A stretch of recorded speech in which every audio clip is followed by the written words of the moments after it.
আল্লাহর দয়া, আল্লাহর দয়ার আলোচনায় সর্বপ্রথম আয়াত যেটা আপনাদের সামনে পেশ করি, আসহাবে কাহাফ বলেছিল শক্তিশালী ক্ষমতাধর বাদশাহ দাকিয়ানুস ডিকেটিস যখন নিজেকে আল্লাহ বলে দাবি করেছিল, তখন তাদের সামনে সাহস পাওয়ার জন্য, নিরাপত্তা পাওয়ার জন্য আসহাবে কাহাফ বলেছিল রব্বানা আতিনা মিন লাদুনকা রাহমা, হে আমাদের প্রতিপালক, তুমি তোমার পক্ষ থেকে আমাদের প্রতি রহমত বর্ষণ করো।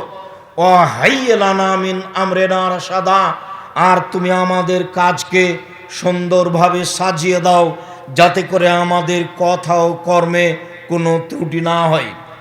আসহাবে কাহাফ গর্তবাসী আল্লাহর কাছে দয়া রহমত চেয়েছিল এবং কাজের সঠিকতা, সঠিক কাজ করা, সঠিক কথা বলা আল্লাহর কাছে চেয়েছিল।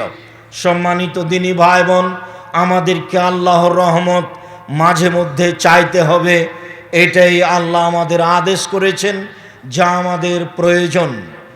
মুসা আলাইহিস সালাম বিপাকে পড়ে নিরুপায় হয়ে বলেছিলেন রব্বিগফির ওয়ারহাম ওয়া আনতা খায়রুর রাহিমিন, হে আমার প্রতিপালক, তুমি দয়া করো, তুমি ক্ষমা করো, তুমি বড় দয়াশীল, তুমি বড় ক্ষমাশীল।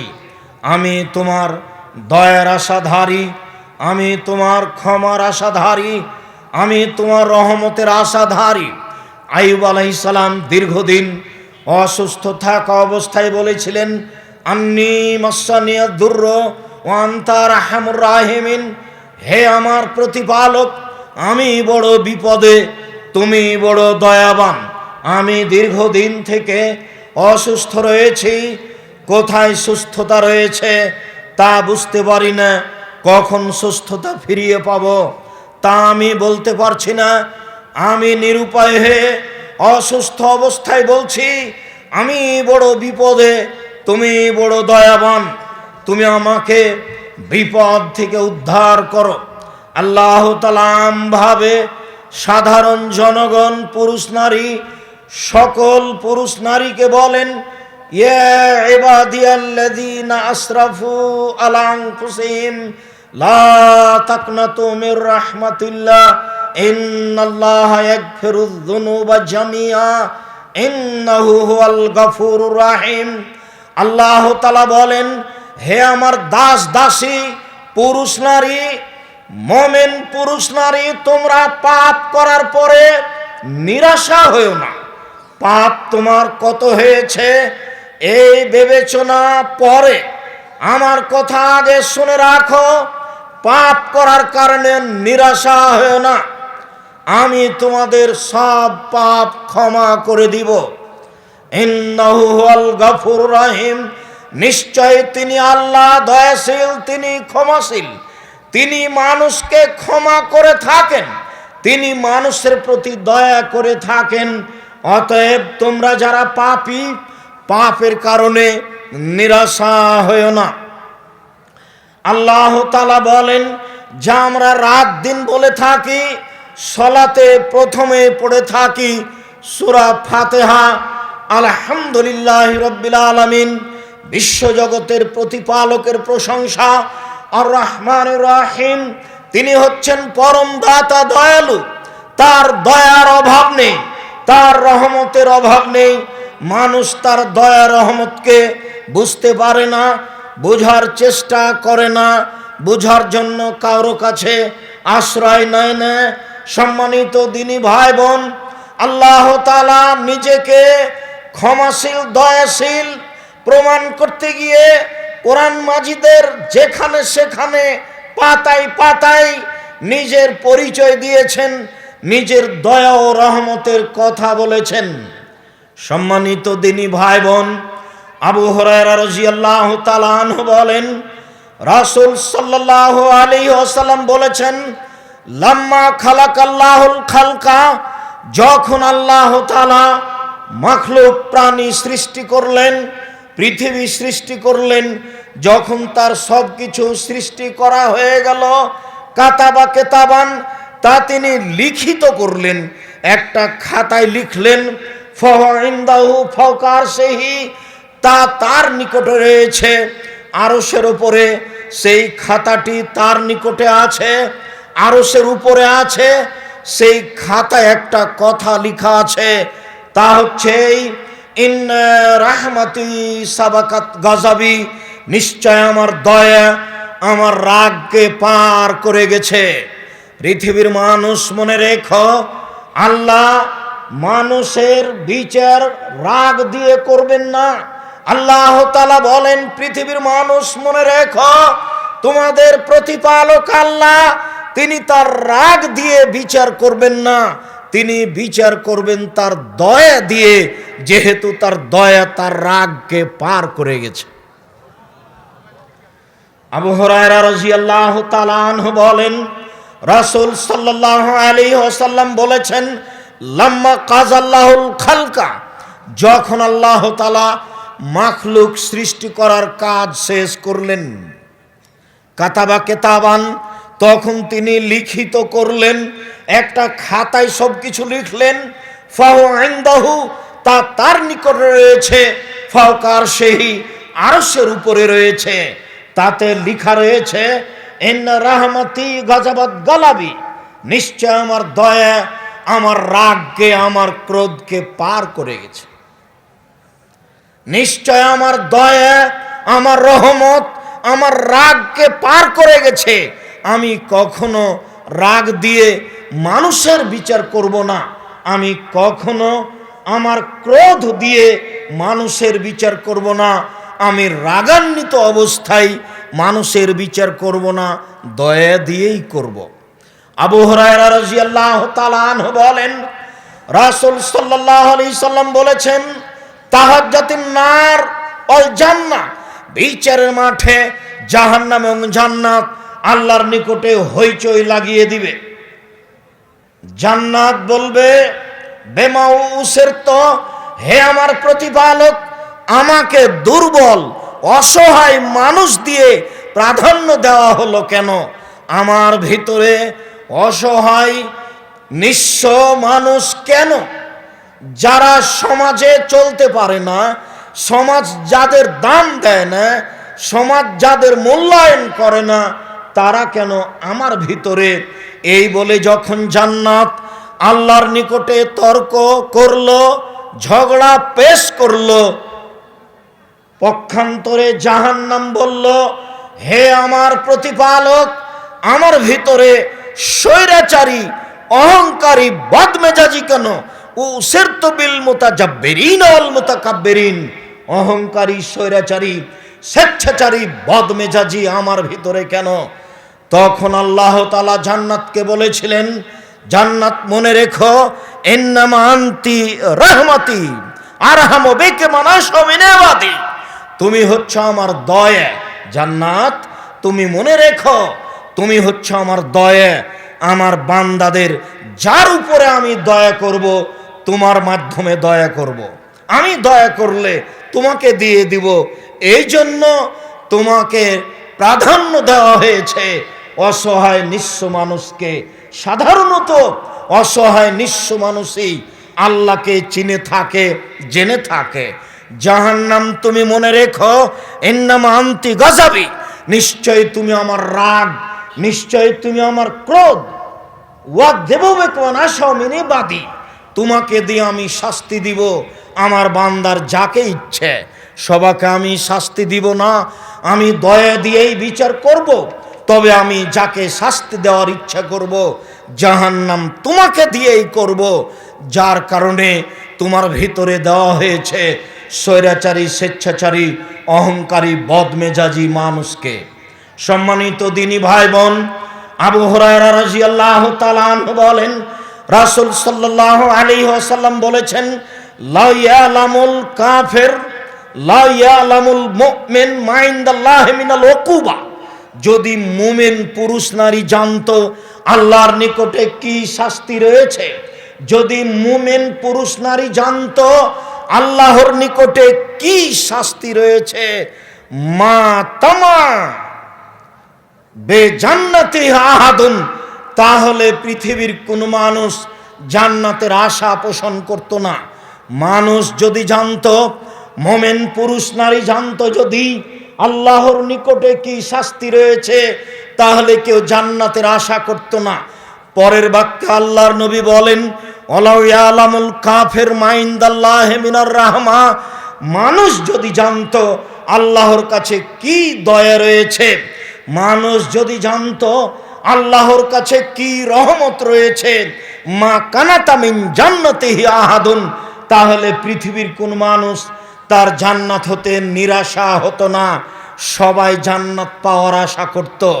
যেহেতু মানুষ আল্লাহর দয়াকে জানে না, যেহেতু মানুষ আল্লাহর রহমতকে বুঝে না, যার কারণে মূল্যায়ন করতে পারে না, নিরাশা হয়ে পড়ে, বা জান্নাত পাবো না বলে, বা কাফের অবস্থায় মরে যায়, ফিরে আসার চেষ্টা করে না তার না জানার কারণে। সম্মানিত দিনী ভাই বোন, সত্যি যদি বুঝতে পারতাম আল্লাহর দয়া রহমত কত, তাহলে আমরা এভাবে নিরাশা হতাম না। নিরাশা হবই বা কেন? আমাদের জানা আছে সেই ঘটনা। ওই তো সেই দিন বলছিলাম, আবু হুরায়রা রাদিয়াল্লাহু তাআলা আনহু বলেন, রাসূল সাল্লাল্লাহু আলাইহি ওয়াসাল্লাম বলছেন, কানা রাজুলুন ফি বানি ইসরাঈল ইয়ামাল খায়রান কাত্ত। আজ থেকে নিয়ে হাজার হাজার বছর পূর্বে একটা লোক ছিল, যে লোকটা জীবনে কোনোদিন ভালো কাজ করেনি। আল্লাহর নবীর মুখের ভাষা, তিনি বলেছেন লাম ইয়ামাল খায়রান কাত্ত, সে জীবনে কোনোদিন ভালো কাজ, কোনো ভালো কর্ম করেনি। ফালাম্মা হাজারাহুল মউত, যখন তার কাছে মরণ চলে এসেছে, আওসা বানিয়ে, সে তখন তার ছেলেদেরকে আদেশ করেছে, সে তার ছেলেদেরকে আদেশ করে বলেছে, আমার আদরের ছেলেরা শোনো, ফালাম্মা মাতা, যখন তোমাদের পিতা মারা যাবে তখন একটা কাজ করিও, ফাহাররিকুহ, তোমরা তাকে আগুন দিয়ে জ্বালিয়ে দিও, সুম্মাজরু নিসফাহু ফিল বাররে ও নিসফাহু ফিল বাহরে, এরপরে তোমরা অর্ধেক ছাই পানিতে ফেলে দিও, অর্ধেক ছাই মাটিতে ফেলে দিও। কেন? লাইন কাদার আল্লাহ আলাইহে, আল্লাহ যদি তাকে ধরতে পারে, আল্লাহ যদি তোমাদের পিতাকে ধরতে পারে, লাইয়ুযিবু আদাবান লাইয়ুযিবু আহাদান মিনাল আলামিনা, তাহলে তাকে এত শাস্তি দিবেন, পৃথিবীর কোনো মানুষকে আল্লাহ অত শাস্তি দিবেন না। শুনে রেখো, তোমাদের পিতাকে যদি আল্লাহ ধরতে পারেন, তাহলে এত শাস্তি দিবেন, এত শাস্তি দিবেন, এত শাস্তি দিবেন, পৃথিবীর কোনো মানুষকে আল্লাহ তত শাস্তি দিবেন না। অতএব তোমরা এই কাজটা করিও, যাতে করে আল্লাহ ধরতে না পারেন। ফালাম্মা মাতা, যখন পিতা মারা গেল, ফালু মা মারাহুম, পিতা যা আদেশ করেছিল তাই ছেলেরা করলো। ফামার আল্লাহ আল বাহারা ফাজামাবে মা ফিহে, আল্লাহ সাগরকে আদেশ করলেন, ছাইগুলি জমা করে দাও। সাগর ছাইগুলি জমা করে দিল। ওমর আল্লাহুল বাররা, আল্লাহ তাআলা মাটিকে আদেশ করলেন, মাটি ছাইগুলি জমা করে দাও। মাটি ছাইগুলি জমা করে দিল। এবার আল্লাহ তাআলা তাকে মানুষ তৈরি করে প্রস্তুত করে বললেন, লেমা ফাল তাহাজা, বলো তুমি তোমার ছেলেদেরকে আদেশ কেন করেছিলে? তখন লোকটি বলেছিল, মিন খাসিয়াতিকা, তোমার ভয়ে করেছি, ওয়ান তাআলাম, তুমি ভালো জানো। আল্লাহ তুমি শোনো, আমি সত্য সত্য তোমার ভয়ে করেছি না আমি নিজে নিজে করেছি, এই কথা তুমি ভালো জানো। আমি বলছি একমাত্র তোমার ভয়েই এটা করেছি, আমি অন্য কোনো কারণে করিনি। আল্লাহ তাআলা বললেন, ঠিক আছে, গাফারতু লাকা, আমি তোমাকে ক্ষমা করে দিলাম। সম্মানিত দিনী ভাই বোন, এত বড় অপরাধী যদি কোনোদিন কোনো ভালো আমল না করে শুধুমাত্র আল্লাহর ভয়ে এই কাজ করে থাকে, তার বিনিময়ে যদি জান্নাত হতে পারে, আমি নিরাশা হব কেন? আমার কি হলো এমন পাপের কারণে আমি নিরাশা হয়ে যাব? তা কখনো নহে। এইটা হবে কাফেরদের লক্ষণ, যারা আল্লাহকে মানে না, যারা আল্লাহকে বিশ্বাস করে না, যারা আল্লাহকে চিনে না, তাদেরই এমন হতে পারে। আবু সাঈদ খুদরি রাদিয়াল্লাহু তাআলা আনহু বলেন, রাসূল সাল্লাল্লাহু আলাইহি সাল্লাম বলেছেন, কানা রাজুলুন ফি বানি ইসরাঈল কাতালা 99 ইনসান, হাজার হাজার বছর আগে একটা লোক ৯৯ জন মানুষকে হত্যা করেছিল। ৯৯ জন মানুষকে হত্যা করার পরে ফাখারাজা আলো, সে বাড়ি থেকে বের হলো, সে ফতোয়া জিজ্ঞাসা করবে বাঁচার কোনো পথ আছে কিনা। ফাতারা হেবান, এরপরে সে একজন দরবেশের কাছে আসলো।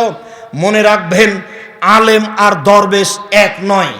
আলেম হচ্ছে যে আল্লাহকে চিনে এবং ইবাদত করে, আর দরবেশ হচ্ছে যে আল্লাহকে চিনে না কিন্তু ইবাদত করে। আল্লাহকে জানে না সে কত ক্ষমতার অধিকারী, কিন্তু ইবাদত করে। দরবেশের কাছে এসে বলল, আলাহু মিনাত তওবা, যে লোকটি ৯৯ জন মানুষকে হত্যা করেছে তার কি কোনো তওবা আছে? তার তওবা কি কবুল হবে? ফাকার আল্লাহ, লোকটি বলে দিল না, যেহেতু সে দরবেশ, আল্লাহর দয়া রহমতকে সে জানে না, সে নাকচ করে দিল। ফাকাতালাহু, এই লোকটি তাকেও হত্যা করলো। ১০০ জন হয়ে গেল। ফাজা আলাইয়াস আলো, সে এখন বের হলো, আবারও মানুষকে জিজ্ঞাসা করবে কোথায় বাঁচার পথ পাওয়া যায়। কালা রাজুলুন ইতে করিয়াতান কাদা ওয়া কাদা, একজন লোক বলল অমুক গ্রামে যাও, অমুক গ্রামে যাও, সেখানে কোনো আলেম আছে, সেখানে জিজ্ঞাসা করো, ফল হতে পারে। এইটুকু বলতেই ফাদরা কাহুল মত, তার মরণ চলে আসলো। সে ওখানেই আছে, যেতে পারেনি। মরণ চলে আসলো, সে মাটিতে পড়ে গেল। ফান্না আবে সদরিহি নাহওয়াহা, সে তার বুকটাকে ওই গ্রামের দিকে ঠেলে দিল। যখন মাটিতে পড়ে যায় তখন বুকটা ওই গ্রামের দিকে ঠেলে দিয়ে আল্লাহকে দেখাতে চাইলো, ৯৯ জন মানুষকে হত্যা করেছি, ১০০ জন মানুষকে হত্যা করেছি, তাতে আসে যায় না। আমি বুকটা গ্রামের দিকে ঠেলে দিয়ে তোমাকে দেখাতে চাইলাম যে আমি ক্ষমা খুঁজছি, আমি তোমার দয়া খুঁজছি। ফাখতাসামাত ফীহি মালায়েকাতুর রাহমা ওয়া মালায়েকাতুল আযাব, জাহান্নামের ফেরেশতা জান্নাতের ফেরেশতা হইচই লাগিয়ে দিল। জাহান্নামের ফেরেশতা বলল আমরা নিয়ে যাব, জান্নাতের ফেরেশতা বলল আমরা নিয়ে যাব। ফাওহাল্লাহু ইলাহাজিহি আন তাকাররাবি ওয়াহাল্লাহু ইলাহাজিহি আন তাবাদি, আল্লাহ তাআলা হুকুম করলেন ওই গ্রামকে, যে গ্রামের দিকে যাচ্ছিল, বললেন গ্রাম তুমি আগে আসো। গ্রাম কিছু আগে চলে আসলো। যে গ্রাম থেকে যাচ্ছিল সেই গ্রামকে আল্লাহ আদেশ করলেন তুমি একটু পিছে হটে যাও। গ্রাম পিছে হটে গেল। আল্লাহ তাআলা তাদেরকে বললেন ফাকিসমা বাইনাহুমা, দেখো তো এই দুই দিক মেপে দেখো, লোকটা যেখানে পড়ে আছে সেখান থেকে মাপো কত দূর আছে গ্রাম, আবার মাপো কত দূর ছেড়ে গেছে গ্রাম থেকে। মেপে দেখা গেল যে আকরাবাইলা হাজিবে শিবরিন, যে গ্রামে যাচ্ছিল সেই গ্রামের দিকে অর্ধ হাত আগিয়ে গেছে। ফা গফিরালাহু, আল্লাহ তাকে ক্ষমা করে দিলেন। ক্ষমা চাইতে হবে। দেশ বিদেশের ভাই বোন যারা অনলাইনে রয়েছেন, যারা আপনারা বিভিন্ন এলাকা থেকে দূর দূরান্ত থেকে আমাদের বক্তব্য শুনছেন, সকল দিনী ভাই বোনকে আমি আশ্বস্ত করছি যে আল্লাহর এই দয়াটাকে দেখুন, ইনশাআল্লাহ আল্লাহ আপনাদের প্রতি দয়া করবেন। নিরাশার কিছু নেই, আশ্বস্ত হন। নিরাশার কিছু নেই, আশ্বস্ত হন। নিরাশার কিছু নেই। আল্লাহর দরবারে ক্ষমা চান, অনেক দয়া নিয়ে, বেহিসাব দয়া নিয়ে, বেহিসাব ক্ষমা নিয়ে আল্লাহ প্রতীক্ষমান রয়েছেন আপনাকে আর আমাকে ক্ষমা করার জন্য। সম্মানিত দিনী ভাই বোন, দেখুন আপনি আল্লাহর দয়া, দেখুন আপনি আল্লাহর ক্ষমা, কিভাবে আল্লাহর দয়া হয়, কিভাবে আল্লাহর ক্ষমা হয়। আনাস রাদিয়াল্লাহু তাআলা আনহু বলেন, রাসূল সাল্লাল্লাহু আলাইহি ওয়াসাল্লাম বলেছেন, আল্লাহ তাআলা বলেন, মানে হাদিসে কুদসি, ভাষা আল্লাহ রাসূলের মুখ দিয়ে, তবে আল্লাহ তাআলা বলছেন।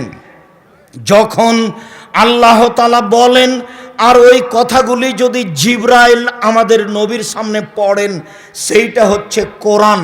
আর যদি জিবরাইল না পড়েন, আল্লাহ তাআলা বলেন আর ওটাই আমাদের নবী মুখ দিয়ে বলেন, তার নাম হাদিসে কুদসি। এটা কোরআন মাজিদ নয়। জিবরাইল আলাইহিস সালাম যেটা পড়েছেন আমাদের নবীর সামনে সেটা হচ্ছে কোরআন। আর যেইটা আল্লাহ আমাদের নবীকে বলতে বলেছেন যে আমি বলছি আপনি মুখ দিয়ে জনগণকে বলে দেন, তার নাম হচ্ছে হাদিসে কুদসি। আনাস রাদিয়াল্লাহু তাআলা আনহু বলেন, রাসূল সাল্লাল্লাহু আলাইহি ওয়াসাল্লাম বলেছেন, আল্লাহ তাআলা বলেন, ইবনে আদম মা দারাউতানি ও রাজাউতানি, হে আদমের ছেলে মেয়ে শুনে রাখো, তোমরা যেভাবে আমাকে ডাকো আমি সেভাবে থাকি, তোমরা যেভাবে আশা পোষণ করো সেভাবে আমি পূর্ণ করে থাকি। আদমের ছেলে মেয়েরা শোনো, তোমরা আমাকে যেভাবে ডাকো আমি সেভাবে থাকি, যেভাবে আশা পোষণ করো সেভাবে আমি পূর্ণ করে থাকি। গাফারতু লাকা আলা মা কানা মিনকা আলা উবালি, আমি তোমাকে ক্ষমা করে দিলাম, আমি পরোয়া করি না তুমি কত বড় পাপী, আমি পরোয়া করি না তুমি কত বড় পাপী, আমি পরোয়া করি না তুমি কত বড় পাপী। আমি তোমার ডাকা অনুযায়ী রয়েছি, তুমি যেভাবে ডাকো আমি সেভাবে থাকি, যেভাবে আশা পোষণ করো আমি সেভাবে পূর্ণ করে থাকি। আল্লাহ তাআলা বলেন, ইবনা আদম লাউ বালাগাত যুনুবুকা আনানাস সামায়ে, হে আদমের ছেলে মেয়ে শোনো, তোমাদের পাপ বেশি হতে হতে যদি আকাশে লেগে যায়, পাপ আর পাপ, আকাশ জমিন পাপে পরিপূর্ণ হয়ে আছে, ফাস্তাগফারতানি, এরপরে যদি তুমি আমার কাছে ক্ষমা ভিক্ষা চাও, গাফারতু লাকা, আমি তোমাকে ক্ষমা করে দিব, ওয়ালা উবালি, আমি পরোয়া করি না তুমি কত বড় পাপী, আমি পরোয়া করি না তুমি কত বড় পাপী, আমি পরোয়া করি না তুমি কত বড় পাপী। আল্লাহ তাআলা এই দুনিয়ায় আদম সন্তানকে লক্ষ্য করে এই বাক্য বলেন। বিচারের মাঠে, কিয়ামতের মাঠে যখন আমরা উপস্থিত হব, তখন আল্লাহ তাআলা আমাদের সামনে আসবেন, এসে বলবেন, ইবনা আদম লা তাইতাবে করাবিল আরজে খাতায়ে সুম্মা লাকিতানি লা তুশরিক বিশায়া লা তাইতাবে করাবে মাগফিরা। আদমের ছেলে মেয়ে শোনো, আজ তোমরা উপস্থিত হয়েছ আকাশ জমিন পরিপূর্ণ পাপ নিয়ে, পাপ আর পাপ, আকাশ জমিন পরিপূর্ণ হয়ে আছে তোমাদের পাপে। শোনো, আমি আল্লাহ তোমাদের পাপের সমপরিমাণ ক্ষমা নিয়ে উপস্থিত হয়েছি। যদি শিরক না থাকে, তোমাদের যেই পরিমাণ পাপ আমার সেই পরিমাণ ক্ষমা, তোমাদের যেই পরিমাণ পাপ আমার সেই পরিমাণ ক্ষমা, তোমাদের যেই পরিমাণ পাপ আমার সেই পরিমাণ ক্ষমা, তোমাদের পাপ যত আমার ক্ষমা তত, তোমাদের পাপ যত আমার ক্ষমা তত, তোমাদের পাপ যত আমার ক্ষমা তত, যদি শিরক না করো। সম্মানিত দিনী ভাই বোন, শিরক মহাপাপ, শিরকের ব্যাপারে সাবধান থাকবেন। এই ছেলে, এভাবে ঢং ঢং করে কোথায় হেঁটে যাচ্ছে? আর ওখানে যারা দাঁড়িয়ে আছে কিভাবে দাঁড়িয়ে আছে? আপনি কি কোনো কাজ দেখাচ্ছেন আমাকে? যারা ওখানে দাঁড়িয়ে আছে তারাই বা কিভাবে দাঁড়িয়ে থাকতে পারে? দয়া করে আপনি আমাকে কোনো কাজ দেখায়েন না, আপনাকে আমি অনেক ভালোবাসি। আপনি ভালোবাসার খাতিরেই বাংলাদেশের বিভিন্ন জেলা থেকে এসেছেন। আপনি অনুরোধ রক্ষা করুন, পাখি যেন মনে করে যে আপনি পাথর, পাখি আপনাকে পাথর মনে করে আপনার গায়ে বসার ইচ্ছা করবে, এইরকমভাবে বসে থাকবেন, কথা মূল্যায়ন করবেন। আপনার জন্যই বলছি, নিজের প্রয়োজন দেখাবেন না দয়া করে, যে যেখানে আছে। যারা আপনারা মহিলা আছেন তাদেরকে আমরা অনুরোধ জানাচ্ছি, কাজ বন্ধ করুন, কথা বন্ধ করুন, মুখ বন্ধ করুন। আমরা অনেক কষ্ট করে আপনাদের সামনে সময় পেশ করি, কথা দিন ধর্মের বলে থাকি। আরও আমি আব্দুর রাজ্জাক বিন ইউসুফ বলি, আল্লাহে আল্লাহর কসম, আল্লাহে আল্লাহর কসম, আল্লাহে আল্লাহর কসম, বিগত 31 বছর 90 সাল থেকে আমি মাঠে আছি। এই 90 সাল থেকে না আজ পর্যন্ত আমি কোনোদিন অপ্রয়োজনীয় বাক্য বলিনি। 90 সাল থেকে নিয়ে এখন পর্যন্ত আমি কোনোদিন কেসা কাহিনী বলিনি। 90 সাল থেকে নিয়ে এখন পর্যন্ত আমি কোনোদিন কারোর বিরুদ্ধে কথা বলিনি, আমার বলা প্রয়োজন হয় না। আমি আপনার জন্যই অপেক্ষা করছি। আপনি কেন রাস্তায়, আপনি কেন দোকানপাটে, আপনি কেন নিজের প্রয়োজন নিয়ে ব্যস্ত? উদ্বোধনী আলোচনায় আপনাকে আমি অনুরোধ জানিয়েছি যে আপনি এভাবে সময় ক্ষেপণ করিয়েন না।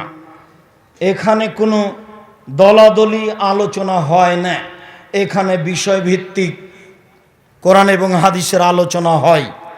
এখানে কারো পক্ষে বিপক্ষে কথা হয় না, এখানে কারো প্রশংসা করে কাউকে তুলে দেওয়া হয় না। অতএব বিনীত অনুরোধ, কথা মূল্যায়ন করার চেষ্টা করুন, বিপাকে পড়িয়েন না। অনেক কষ্ট করে দূর দূরান্ত থেকে এসেছেন। আবু হুরায়রা রাদিয়াল্লাহু তাআলা আনহু বলেন, রাসূল সাল্লাল্লাহু আলাইহি ওয়াসাল্লাম বলেছেন, লা ইয়াকুদু কওমুন ইয়াযকুরুনাল্লাহ, যখন কোন সম্প্রদায় কোন জায়গায় বসে, যেমন আমরা এখন বসে আছি, তারপরে যখন তারা জিকির আজকার তাসবিহ তাহলিল করে, আলোচকের দিকে লক্ষ্য করে মাঝে মধ্যে তাসবিহ তাহলিলে ব্যস্ত থাকা উচিত। রব্বিক ফিরলি অতুবু আলাইয়া ইন্নাকা আনতাত তাওয়াবুল গফুর। কোন বৈঠকে বসে আল্লাহর নবী বৈঠক শেষ করার পূর্বে প্রায় 100 বারের বেশি এই দোয়াটি পড়তেন, রব্বিক ফিরলি অতুবু আলাইয়া, হে আমার প্রতিপালক তুমি আমাকে ক্ষমা করো, আমার তওবা কবুল করো, ইন্নাকা আনতাল গফুরুর রহিম, তুমি হচ্ছ ক্ষমাশীল, তুমি হচ্ছ দয়াশীল। কেন এত কথা বলছেন, কেন এত প্রয়োজন মেটাচ্ছেন? এই প্রয়োজন দিয়ে কি হবে, এত কথা দিয়ে কি হবে? আমি অনুরোধ জানাচ্ছি, আমি আব্দুর রাজ্জাক বিন ইউসুফ আপনাদের খুব কাছের মানুষ হিসাবে দিন ধর্মের কথা মূল্যায়ন করার জন্য অনুরোধ জানাচ্ছি। আল্লাহর নবী বলেন, পৃথিবীর মানুষ শুনে রেখো, যখন কোনো সম্প্রদায় কোনো মানুষ এক জায়গায় বসে কোরআন হাদিসের আলোচনা করে, তাসবিহ তাহলিল জিকির আজকার করে, ইল্লা হাফাতহুমুল মালায়েকা, তখন ফেরেশতা তাদেরকে ঘিরে নেন। ওয়া গাশিয়াতহুমুর রাহমা, দয়া তাদেরকে ঢেকে নেয়, দয়া তাদেরকে ঢেকে নেয়। ওয়া নাযালাত আলাইহিমুস সাকিনা, তাদের উপরে আল্লাহর পক্ষ থেকে নিরাপত্তা অবতীর্ণ হয়। হাদিস তো বুখারী মুসলিম। আপনি এখন কি বুঝাতে চাচ্ছেন? আমরা এই হাদিসের অধিকারী কি না, অধিকারী হওয়ার জন্য অনুরোধ জানাচ্ছি। এটাই তো সেই বৈঠক।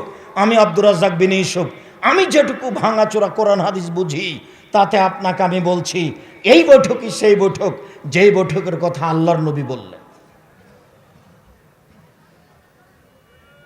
যখন মানুষ কোন জায়গায় বসে আল্লাহকে স্মরণ করে, তখন সেই জায়গা ফেরেশতা ঘিরে নেন, রহমত দিয়ে ঢেকে দেওয়া হয়, নিরাপত্তা অবতীর্ণ হয়। ওয়া যাকারাহুমুল্লাহু ফিমান ইনদাহু, আর আল্লাহ পাশের ফেরেশতা যারা দামি দামি বড় বড় ফেরেশতা, জিবরাইল, মিকাইল, মালাকুল মউত, তাদেরকে বলেন, দেখো তো এদেরকে সৃষ্টি করতে নিষেধ করেছিলে, দেখো তো বলে রব্বিক ফিরলি ওয়াতুব আলাইয়া ইন্নাকা আনতাত তাওয়াবুল গফুর, তুমি এদের সৃষ্টি করতে নিষেধ করেছিলে, দেখো তো এরা বলে আস্তাগফিরুল্লাহাল্লাযী লা ইলাহা ইল্লা হুয়াল হাইয়ুল কাইয়ুম বিলাই। আল্লাহ অহংকার করে তাদের সামনে পেশ করেন, আর আমরা গল্প গুজবে, ঘুমানোতে আর আত্মীয় স্বজনকে নিয়ে মোবাইল নিয়ে ব্যস্ত আছি। ভুল হচ্ছে, দেখুন ভুল হচ্ছে, দেখুন ভুল হচ্ছে, দেখুন ভুল হচ্ছে।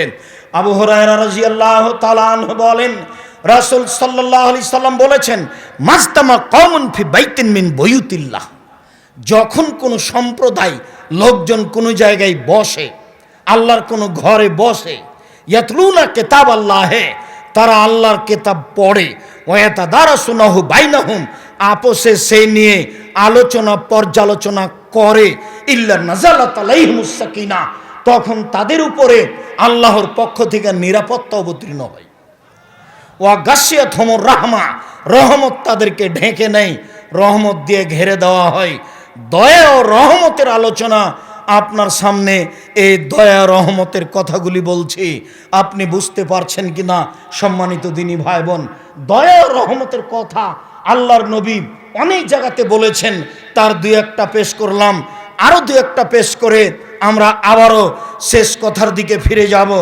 দেখুন, আব্দুল্লাহ ইবনে বুসর রাদিয়াল্লাহু তাআলা আনহু বলেন, কাদাবান নবী সাল্লাল্লাহু আলাইহি ওয়াসাল্লাম আলা আবি, আল্লাহর নবী আমার পিতার বাড়িতে আসলেন। আমার পিতা তাদের সামনে হালুয়া মানে দুধ, খেজুর, পনির, ঘি একসাথে মিক্স করে, তার আরবি নাম হাইস, হালুয়া পেশ করলেন। আল্লাহর নবী এই হাইস হালুয়া খেলেন। তারপরে আমার আব্বা তাদের সামনে খেজুর পেশ করলেন। আল্লাহর নবী খেজুরও খেলেন। খেজুর খেয়ে এই দুইটি আঙ্গুল মধ্যম তর্জনী দিয়ে খেজুরের আঁটিগুলি ধরে ধরে বাহির দিকে নিক্ষেপ করলেন। সেটা আমি দেখতে পাচ্ছি। খাওয়ার পরে হালুয়া খেতে হবে এমন হাদিস নেই, তবে খাওয়ার পরে ফল খাওয়া ভালো এই কথা বললে এই হাদিস বলা যেতে পারে। আল্লাহর নবীর সামনে আমার আব্বা হালুয়া হাইস পেশ করলেন, আল্লাহর নবী খেলেন। তারপর আমার আব্বা তার সামনে কিছু খেজুর পেশ করলেন, তিনি খেজুর খেলেন, আঁটিগুলি এইভাবে ধরে ছুঁড়ে মারছিলেন। ফালাম্মা কামা, খাওয়া শেষে যখন দাঁড়ালেন চলে যাবেন, কামা আবি, আমার পিতাও দাঁড়িয়ে গেলেন। ফা খাজা বেলে জামে দাব্বাতিহি, আমার আব্বা আল্লাহর নবীর ওই গাধার ঘোড়ার লাগামটা ধরে নিলেন।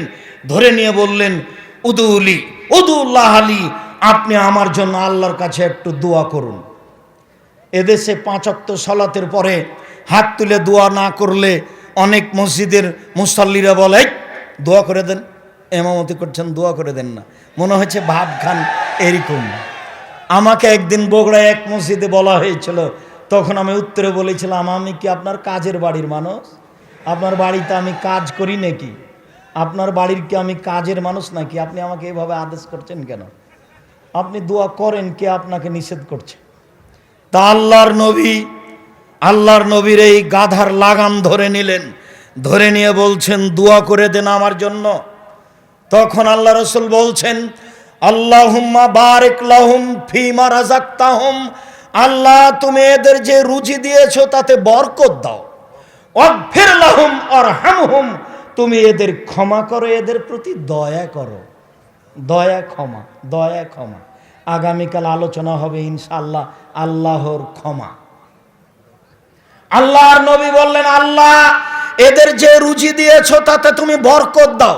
আল্লাহ তুমি এদের প্রতি দয়া করো, এদের ক্ষমা করো। দয়ার কথা আল্লাহর নবী বললেন। আউফ ইবনে মালিক রাদিয়াল্লাহু তাআলা আনহু বলেন, সাল্লাল্লাহু নবী সাল্লাল্লাহু আলাইহি সাল্লাম আলা জানাজা, আল্লাহর নবী একটা জানাজা করলেন একদা। ফা হাফিজতু মিন দুআইহি, সেই দিন আমি তার দোয়া মুখস্থ করেছিলাম। আল্লাহর নবী জানাজায় একটি দোয়া পড়েছিলেন, সেই দোয়া আমি মুখস্থ করেছি। আমি বলি শোনেন। সাহাবী বলতে লাগলেন, সাহাবী বলছেন, আল্লাহর নবী বললেন, আল্লাহুম্মা গফির লাহু, আল্লাহ তুমি তাকে ক্ষমা করো। ওয়ারহামহু, তুমি তার প্রতি দয়া করো। ওয়াফিহি ওয়াফানহু, তুমি তাকে মাফ করো, তুমি তার প্রতি নিরাপত্তা অবতীর্ণ করো। ওয়াকরিম নজলাহু, তুমি তাকে দামি সম্মানী খাদ্য খেতে দাও। ওয়াসি মাদখালাহু, তুমি তার থাকার জায়গা প্রশস্ত করে দাও। অনাক্কেহু, তুমি তাকে ধুয়ে পরিষ্কার করে দাও। কামা নাক্কাইতা সাওবাল আবিজ মিনাদ দানাস, তুমি যেমন সাদা কাপড়কে ময়লা থেকে ধুয়ে পরিষ্কার করো। আবদুলহু দারান খায়রান মিন দারিহি, দুনিয়াতে যেই বাড়ি ছিল তার চেয়ে সুন্দর বাড়ি দাও। আহলান খায়রান মিন আহলিহি, দুনিয়ার যেই পরিবার ছিল তার চেয়ে সুন্দর পরিবার দাও। ওয়া জাওজান খায়রান মিন জাওজিহি, দুনিয়াতে যে স্ত্রী ছিল তার চেয়ে সুন্দরী স্ত্রী দাও, অদখিলহুল জান্নাহ, তুমি তাকে জান্নাতে প্রবেশ করাও, ওয়াইদহু মিন আযাবিল কবর, তুমি তাকে কবরের শাস্তি থেকে বাঁচাও, মিন আযাবিন নার, তুমি তাকে জাহান্নামের শাস্তি থেকে বাঁচাও। আল্লাহর নবী ওই মরা মানুষকে লক্ষ্য করে যে দোয়া পড়লেন, সেই দোয়া আমি মুখস্থ করেছি। সেই দোয়াতে একটা বাক্য আছে, আল্লাহ তুমি তার প্রতি দয়া করো।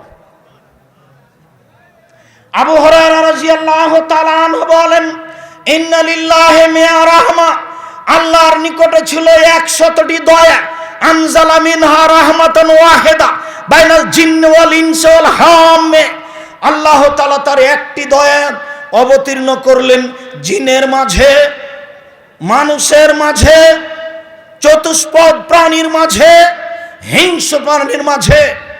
ফাবিহা ইয়াতাতাফুনা, একটি দয়ার ভিত্তিতে মানুষ পশু প্রাণী পরস্পরে ভালোবাসা দেখায়।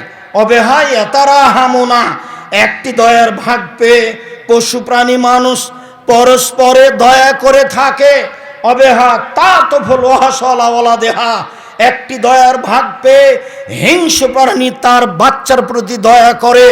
সম্মানিত দিনী ভাই বোন, একটি দয়ার ভাগ পেয়ে গাভী তার বাচ্চাকে আদর করে চাটে, একটি দয়ার ভাগ পেয়ে কুকুর তার বাচ্চাকে আদর করে ডাকে, একটি দয়ার ভাগ পেয়ে সাপ তার বাচ্চাকে আদর করে, একটি দয়ার ভাগ পেয়ে মুরগি তার বাচ্চাকে আদর করে ডাকে, একটি দয়ার ভাগ পেয়ে মানুষ তার ছেলে মেয়েকে শতবার চুমা দেয়, আদর করে কোলে নেই।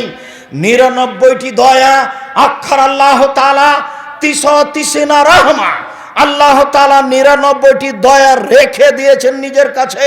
ইয়ারহামু বিহা আলা ইবাদিহি ইয়াউমুল কিয়ামা, এই 99টা দয়া দিয়ে আল্লাহ বিচারের মাঠে মানুষকে ক্ষমা করবেন। একটি দয়ার ভাগ যদি এমন হয়, তাহলে 99টি দয়ার ভাগ কেমন হতে পারে? একটি দয়ার ভাগ যদি এমন হয়, তাহলে 99টি দয়ার ভাগ কেমন হতে পারে? ওমর ইবনুল খাত্তাব রাদিয়াল্লাহু তাআলা আনহু বলেন, কাদেম আলান নবী সাল্লাল্লাহু আলাইহি সাল্লাম সাবিয়্য, আল্লাহর নবীর নিকটে একদল বন্দী মানুষ আসলো, আটকা পড়েছে, বন্দী হয়েছে। অবিহি ইমরাতুন, সেখানে ছিল একজন মহিলা, তাহাল্লাব তাসিও সাদিওহা, তার বাচ্চা না থাকার কারণে স্তনে দুধ বেশি হয়ে গেছে, মনে হচ্ছে যেন স্তন থেকে দুধ ঝরে পড়বে। তাসা, এমত অবস্থায় মহিলা ছুটাছুটি করছে, কোথায় বাচ্চা পাওয়া যাবে, বাচ্চাকে দুধ খাওয়াবে। ফা ওয়াজাদাত সাবিয়ান ফিস সাবিয়ে, হঠাৎ করে সে বন্দীদের মাঝে তার বাচ্চাকে পেয়ে নিয়েছে। ফা খাজাথু, মহিলা বাচ্চাকে ধরে নিয়েছে। ফাল সাকাথু বেবাতনিহা, বাচ্চাকে পেটের সাথে জড়িয়ে ধরেছে। ফার জাথু, তারপর বাচ্চাকে দুধ খাওয়ানো আরম্ভ করেছে। আল্লাহর নবী বললেন, মা তারাও না হাজিহি, সঙ্গী সাথী তোমরা এই মহিলার ব্যাপারে কি মনে করো? এই মহিলা কি তার বাচ্চাকে আগুনে নিক্ষেপ করতে পারে? সঙ্গী সাথী কি বলতে চাও? এই মহিলা কি তার বাচ্চাকে আগুনে নিক্ষেপ করতে পারে? কুলনাল্লাহ, আমরা বললাম জি না, মহিলা তার বাচ্চাকে আগুনে নিক্ষেপ করতে পারে না। তখন আল্লাহর নবী বললেন, শুনে রেখো, লাল্লাহু আরহামু আলা ইবাদিহি মিন হাজিহি আলা ওয়ালাদিহা ও বেওয়ালাদিহা, এই মহিলা তার বাচ্চার উপরে যত দয়াশীল, এই মহিলা তার বাচ্চার উপরে যত দয়াবান, এই মহিলা তার বাচ্চার উপরে যত দয়াশীল, আল্লাহ তার বান্দার উপরে এর চেয়ে লক্ষ কোটি গুণ বেশি দয়াশীল। মহিলা যেমন তার বাচ্চাকে জাহান্নামে নিক্ষেপ করতে পারে না, আগুনে নিক্ষেপ করতে পারে না, আল্লাহ তার বান্দাদেরকে আগুনে নিক্ষেপ করতে পারেন না। একটু দয়ার আশাধারী হওয়া দরকার। উমামা বাহিলি রাদিয়াল্লাহু তাআলা আনহু বলেন, রাসূল সাল্লাল্লাহু আলাইহি সাল্লাম বলেছেন, ওয়া দানি রব্বি, আমার প্রতিপালক আমার সাথে চুক্তি করেছেন। আমাদের নবী বলেন, আমার প্রতিপালক আমার সাথে ওয়াদা করেছেন, আমার প্রতিপালক আমার সাথে চুক্তি করেছেন, আমার প্রতিপালক আমার সাথে ওয়াদা করেছেন, আইয়ুদখিলা মিন উম্মতি ৭০,০০০ লা হিসাবা আলাইহিম ওয়ালা আযাব, আমার উম্মতের ৭০,০০০ মানুষকে তিনি জান্নাতে দিবেন, যাদের হিসাব হবে না, যাদের শাস্তি হবে না, যাদের হিসাব হবে না, যাদের শাস্তি হবে না, যাদের হিসাব হবে না, যাদের শাস্তি হবে না। মা কুল্লে আলফিন ৭০,০০০, প্রত্যেক হাজারের সাথে আরো 70,000, প্রত্যেক হাজারের সাথে আরো 70,000, প্রত্যেক হাজারের সাথে আরো 70,000। আমার সাথে আমার প্রতিপালক চুক্তি করেছেন, আমার প্রতিপালকের সাথে আমার চুক্তি হয়েছে। সালাসা হাসায়াতিন মিন হাসায়াতি রব্বি, আমার প্রতিপালক বিচারের মাঠে 3 অঞ্জলি মানুষ জাহান্নাম থেকে বের করে জান্নাতে দিবেন। আমার প্রতিপালক 3 অঞ্জলি মানুষ জাহান্নাম থেকে বের করে জান্নাতে দিবেন। আমার প্রতিপালক 3 অঞ্জলি মানুষ জাহান্নাম থেকে বের করে জান্নাতে দিবেন। তাই তো 16 ভাষার পণ্ডিত ডক্টর শহীদুল্লাহ মাওলানা আব্দুল্লাহ কাফি আল কুরাইশিকে বলেছিলেন, জনাব আল্লাহর হাত কি ছোট? আল্লাহর হাত তো জাহান্নামের চেয়ে বড়। যখন আল্লাহ তাআলা তার হাত দিয়ে জাহান্নাম থেকে মানুষকে বের করে জান্নাতে দিবেন, যেহেতু হাত বড় কাজে জাহান্নামে কোনো মানুষ থাকবে না, সব মানুষ জাহান্নাম থেকে বের হয়ে জান্নাতে চলে আসবে। তখন মাওলানা আব্দুল্লাহ কাফি আল কুরাইশি রাহিমাহুল্লাহ বলেছিলেন, জনাব শুনুন, আপনার কথা ঠিক, এ কথাই ঠিক যে আল্লাহর হাত জাহান্নামের চেয়ে বড়, এ কথাই ঠিক যে আল্লাহর হাত জাহান্নামের চেয়ে বড়। তবে মনে রাখবেন, অন্তরে ঈমান থাকবে না যার, অঞ্জলিতে আসার সুযোগ হবে না তার। অন্তরে ঈমান থাকবে না যার, অঞ্জলিতে আসার সুযোগ হবে না তার। অন্তরে ঈমান থাকবে না যার, অঞ্জলিতে আসার সুযোগ হবে না তার।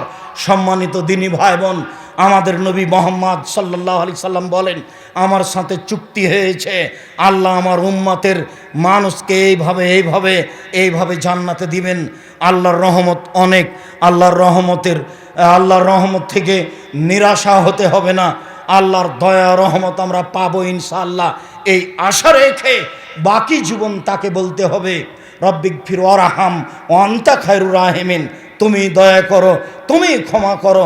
আন্নি মাসানিয়া যুরর ওয়া আনতা আরহামুর রাহিমিন, আমি বড় বিপদে, তুমি বড় দয়াবান। আমি বড় বিপদে, তুমি বড় দয়াবান। সম্মানিত দিনী ভাই বোন, আমি আলোচনার এক পর্যায়ে এসে আপনাদেরকে জানাই এতটুকু যে আমি আপনাদের সামনে কোরআন হাদিসের কথা বিষয়ভিত্তিক আলোচনা করে থাকি, সাথে সাথে আমার মনের স্বাদের কথা আপনাদের সামনে পেশ করে থাকি। আমার মনে বড় স্বাদ, এদেশের মাটিতে আমি যে কোনো মূল্যে উন্নত মানের প্রতিষ্ঠান গড়বই ইনশাআল্লাহ। সেটাই জামিয়া সালাফিয়া। 2013 সালের 24 আগস্ট রোজ মঙ্গলবার সকাল 11টার সময় জামিয়া সালাফিয়া রূপগঞ্জ নারায়ণগঞ্জ ঢাকার মাঠে বলেছিলাম, আমার হাতে টাকা নাই এ কথাও সত্য, এখানে প্রতিষ্ঠান গড়বে এ কথাও সত্য, ইনশাল্লাহ গড়বে। সেই জামিয়া সালাফিয়া রূপগঞ্জ নারায়ণগঞ্জ ঢাকা এখন প্রায় 50 বিঘা জমির উপরে অবস্থান করে আলহামদুলিল্লাহ। 2016 সালের 17ই ফেব্রুয়ারি রোজ মঙ্গলবার সকাল, রোজ বুধবার বিকেল 4:30-5টার সময় জামিয়া সালাফিয়া ডাঙ্গিপাড়া পবা রাজশাহীর মাঠে বলেছিলাম, আমার হাতে টাকা নেই এ কথা সত্য, এখানে প্রতিষ্ঠান গড়বে এ কথা সত্য, ইনশাল্লাহ গড়বে। আজকে আপনি দেখতে পাচ্ছেন, ওখান থেকে তাকালে জামিয়া সালাফিয়ার শেষ মাঠ ওই দিকে লম্বাভাবে তাকাতে হয়। প্রায় 24 থেকে 25 বিঘা জমির উপরে জামিয়া সালাফিয়া অবস্থান করে। 7 থেকে 8 একর জমির উপরে জামিয়া সালাফিয়া অবস্থান করে। যারাই দেখেন তারাই মনে করেন এটা 24-25 বিঘা নয়, মনে হয় এটা প্রায় 50 বিঘা। আজকেও বড় বড় উচ্চশিক্ষিত ডক্টরগণ উপস্থিত হয়েছেন, যাদের বক্তব্য শুনেছেন, আরও শুনবেন। তারা বলছেন, আব্দুর রাজ্জাক সাহেব এ তো মনে হচ্ছে 40-50 বিঘা জমি। তা আমি বললাম, ভাইজান আমি তো কিনেছি, আমি তো ভালো জানি বলে আমার মনে হচ্ছে। আমি তো নিঃস্ব অসহায় মানুষ, কচুর পাতার পানি, কচুর পাতার উপরে আমরা চাঁপাইনবাবগঞ্জের মানুষ, রাজশাহী, কচুর পাতার উপরে পানি থাকলে পানি টলমল করে, কখন পড়ে। আমি নিঃস্ব অসহায় মানুষ, আমার কোনো দলীয় ক্ষমতা নেই, আমার কোনো সাংগঠনিক ক্ষমতা নেই, আমার কোনো বংশীয় ক্ষমতা নেই, আমার কোনো ব্যক্তিগত ক্ষমতা নেই, আমি কোনো তেমন অর্থ সম্পদ রাখি না। নিঃস্ব মানুষ সৈন্যের উপরে দাঁড়িয়ে আল্লাহর উপরে ভরসা করে জামিয়া সালাফিয়ার কথা বলে থাকি। সম্মানিত দিনী ভাই বোন, আমার এই কথার উপরে আপনাদের একটা ভিত্তি থাকা আন্তরিকভাবে আমি কামনা করি।